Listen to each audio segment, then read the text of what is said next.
Hey guys, Spirit of the Law here. In this video, we're going to take a look at the best civilizations for doing a night rush. I have done a top 5 cavalry civs list before, but this is going to be more with knights specifically in mind. That video is also a little outdated at this point with all the balance changes and the last cons expansion.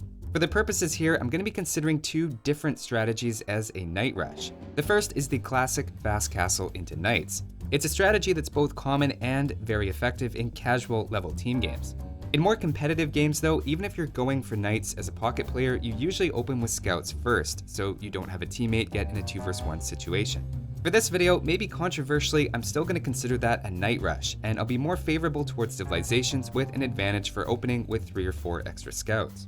Paladins in the late game are a plus as well, as it means you can just stick with the knight line for as long as you want, though it doesn't help if I think the civ is too weak to keep up in the mid game.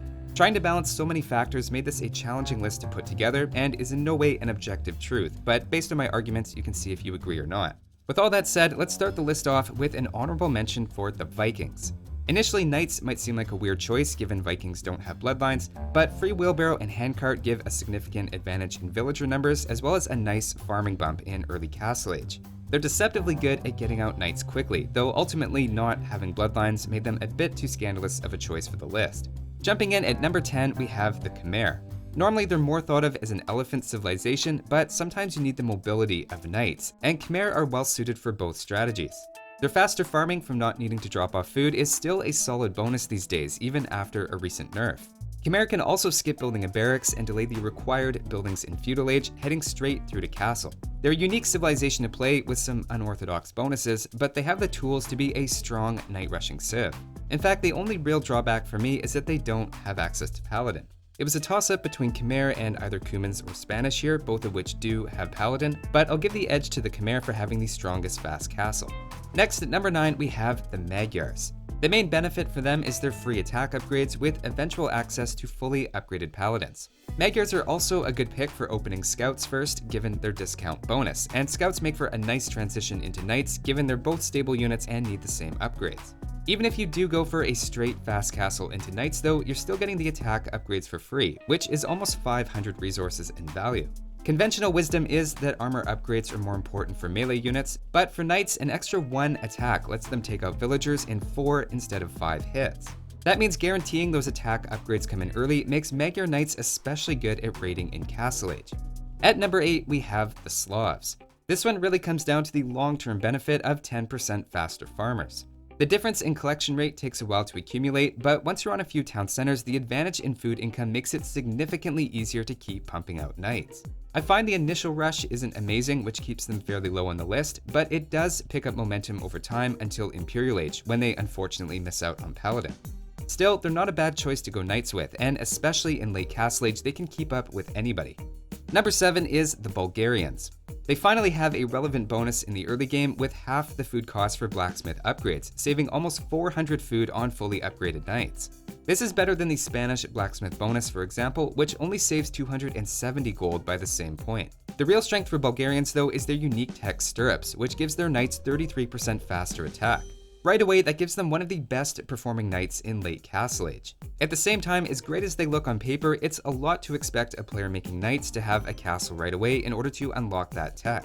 You need wood for farms, gold for knights, and a ton of food for both knights and villagers, so throwing in 650 stone for a castle in there is a big demand.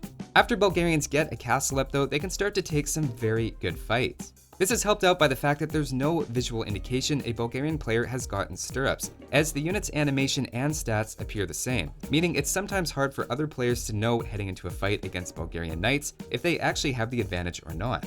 At number 6, we have the Lithuanians. Now, I'll start by saying Mongols are not on the list, so it might be surprising Lithuanians are so high given the obvious similarities. Both have a food bonus in Dark Age, so they're good for opening with scouts, and then lead into a pretty generic economy and knights in early Castle Age. The difference to me is that Lithuanians keep getting better throughout Castle and Imperial Age as they pick up more and more relics, potentially ending with up to 22 attack on their paladins. They're probably my favorite civilization on the list to play given the potential upside if you prioritize relics, and they can look really strong if you let them do that.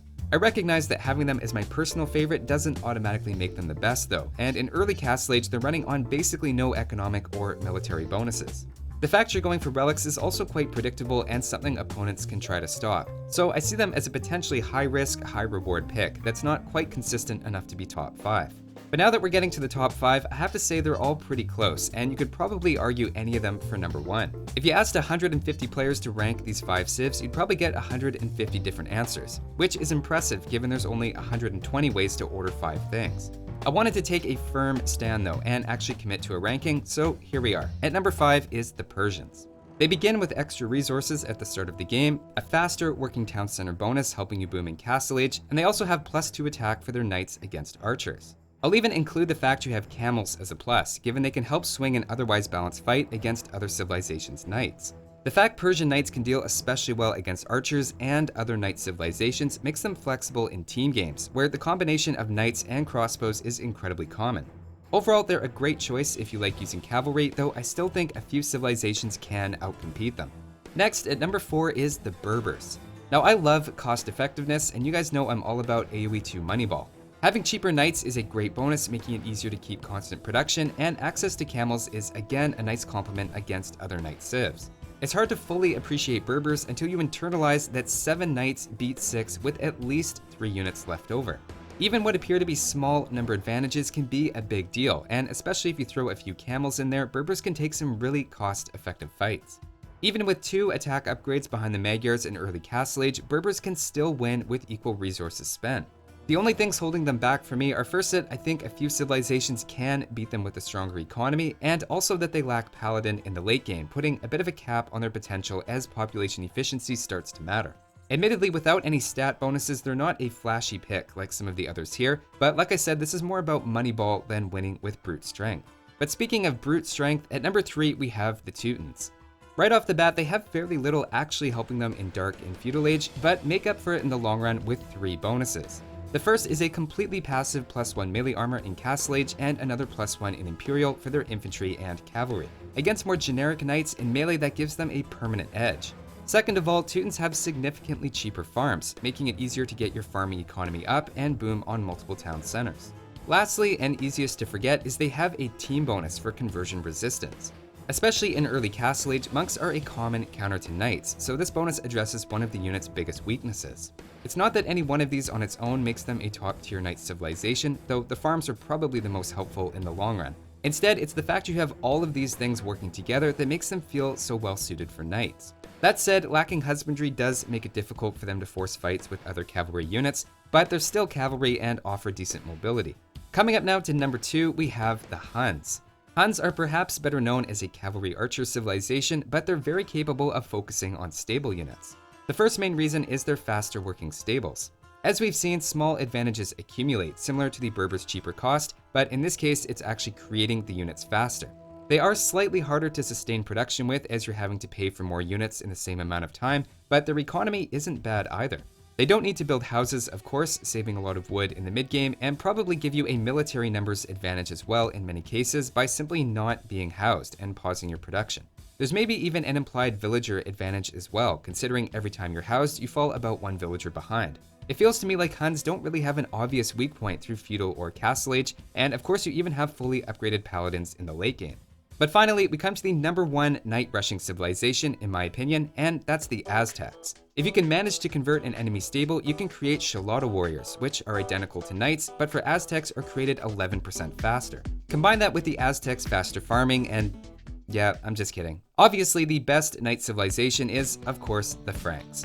In addition to essentially free bloodlines in Castle Age and +2 line of sight on your knights, you have faster berry collection and free mill upgrades to help your economy behind the scenes. The fact that their cavalry HP bonus also impacts scouts means you can set yourself up with good map control heading into Castle Age and then just spam knights for days. In late Castle Age, they also have a unique tech that gives you double the effect of the Huns team bonus for the stable. Eventually, the knight line even leads to exceptionally strong paladins with extra HP, letting them tank more arrows than any other paladins in the game. Franks are incredibly specialized towards knights, but in my opinion, they're the best at what they do. In a direct comparison with any other civ, it's really night and day. So those are my top 10 knight rushing civilizations, with a bit of weight put on scouts and paladins as well. Thanks for watching, and I'll see you next time.